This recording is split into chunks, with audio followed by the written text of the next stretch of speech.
Hello guys, Nizrael Moto here. Kung naghahanap ka ng first sport bike mo, baka ito na yon. This is the CF Moto 250 SR line. And today, pag-uusapan natin kung sulit ba talaga siya as a beginner bike or first bike mo, and ano yung magugustuhan mo, and kung worth it pa siya sa presyo niya.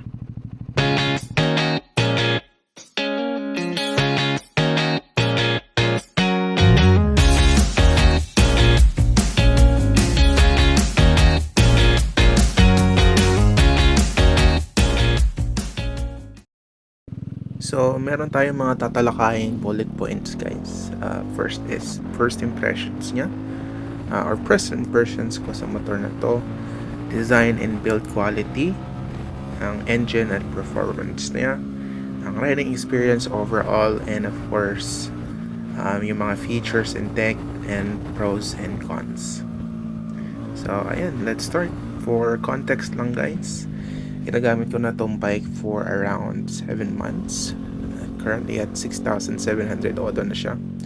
Mostly city riding, konting highway, and pang daily use ko din from home to work and vice versa. And again guys, beginner ako, first motor ko to. Definitely not a pro rider. And lahat ng sasabihin ko dito, based sa actual experience ko, hindi suspects lang. So kung plano mong bumili ng first bike mo, hopefully makatulong to sa decision mo. So first impression guys, nung una ko talagang nakita yung bike na to, honestly, hindi siya mukhang 250cc. Yung design niya napaka-aggressive. Mukha talaga siyang big bike guys. So big bike looks naman talaga siya. Pero yun nga, 250cc lang siya.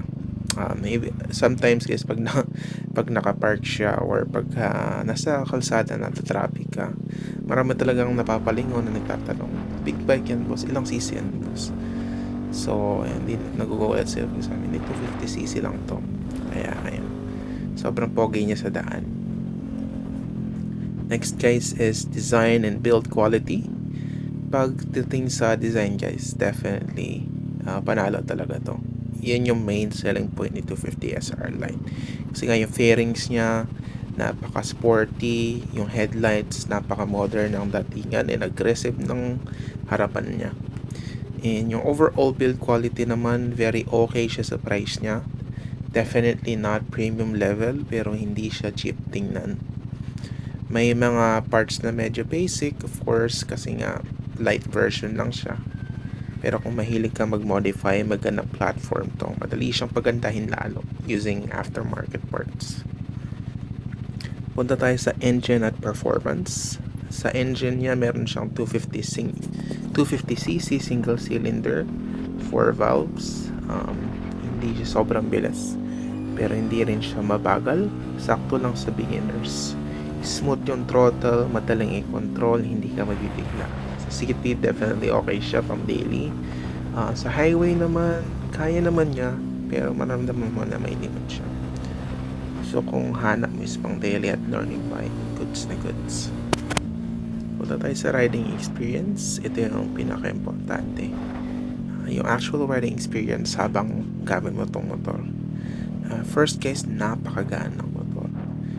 Pag umaandar na siya, tapos madali siyang i-maneuver, especially sa traffic. Yan sa totoo lang guys, in terms of singitan, parang konti lang yung difference siya pagdala mo yung mga scooter, ganyan. The only magkakatalo lang talaga dun sa turning radius, pero in terms of singitan, hindi siya ganoon kalapad. So kayang-kaya mo siyang i-maneuver sa traffic. And guys, comfortable siya kahit sporting design. In my opinion or sa experience ko, hindi siya sobrang sakit sa likod. Kahit matagal mo na siyang gamit. Though nakakangalay sa braso pag traffic, especially pag want ka, hindi mo pa alam yung proper distribution ng weight mo sa motor. So ayun lang yung na-encounter ko guys. Beginner friendly talaga siya. Sa features and tech naman niya, simple lang siya since light version. May digital LCD display, malinaw na basahin kahit full daylight. Headlights are decent, okay sa night rating. Pero may times na kukulangan ako. Especially pag sobrang dilim ng daan.